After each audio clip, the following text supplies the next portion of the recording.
Kemudian di antara hal yang perlu kita ingat, Allah kasih kita musibah, ya.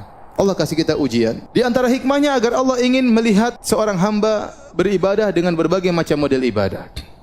Ada orang diberi ibadah dengan ibadah bersyukur, maka dikasih kenikmatan agar Allah lihat dia bagaimana bersyukur kepada Allah. Terkadang Allah kasih dia musibah agar Allah lihat bagaimana cara dia beribadah kepada Allah dalam kesulitannya. Dan betapa banyak ibadah yang muncul tatkala orang dalam penderitaan, yang tidak mungkin dilakukan oleh seorang yang sedang menghadapi kenikmatan, mendapati kenikmatan. Coba antum bayangkan seorang tatkala sedang diuji, hatinya benar-benar terenyuh kepada Allah Subhanahu wa taala. Harapannya hanya kepada siapa? Allah Subhanahu wa taala. Kalau dia berdoa dia menangis. Yang itu mungkin tidak didapatkan oleh orang-orang yang dapat kesenangan. Ya. Seorang kalau dalam kenikmatan mungkin dia salat sekedar mau nangis, apa yang mau dia tangisi? Sampai seperti ada lelucon ya. Ada seorang imam di Mekah. Saya diceritain wallah alam benar atau tidak ya, tapi lelucon namanya Syekh Al-Muhaisini. Syekh Al-Muhaisini dia punya murotal Quran ya. Kalau antum dengar murotalnya dia sering nangis. Dan dia punya masjid di daerah di Mekah. Orang banyak yang iktikaf juga di masjid tersebut. Dan dia kalau salat sering nangis ya. Kemudian suatu hari ada seorang dari Mesir kemudian salat situ, senang dengar imamnya salat sambil nangis-nangis. Kemudian dia tanya, "Siapa imamnya itu?" Maka orang berkata namanya Al-Muhaisini.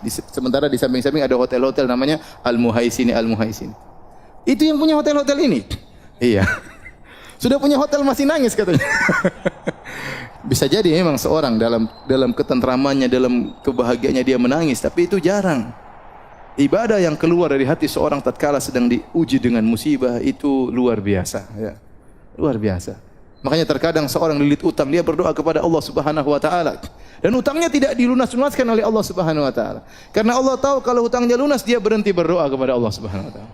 Kalau utangnya lunas dia tidak lagi salat malam kepada Allah Subhanahu wa taala. Bahkan terkadang Allah menambah hutangnya sehingga dia benar-benar terjepit, sehingga dia tahu apa arti tawakal. Dia tahu apa arti apa? Tawakal. Betapa banyak orang diajari oleh Allah dengan tawakal setelah dijebak dengan ujian yang sangat berat, tidak ada yang bisa menolong dia seorang pun. Tidak ada yang bisa menolong dia kecuali siapa? Allah. Maka dengan adanya ujian, adanya musibah, adanya penderitaan, maka Allah Subhanahu wa taala ingin mengetahui dari seorang hamba agar hamba itu beribadah dengan berbagai macam model ibadah. Ada ibadah syukur, ada ibadah apa? Ada ibadah sabar, ya. Ada ibadah sabar dan demikianlah, ya.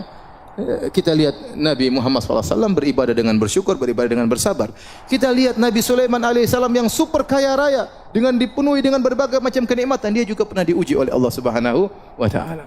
Lihat Nabi Ayub yang pernah kita sampaikan kajian, pernah diberikan kekayaan yang luar biasa dan pernah dikasih sakit yang lama. Dia pernah beribadah kepada Allah dengan syukur dan dia pernah beribadah kepada Allah dengan sabar.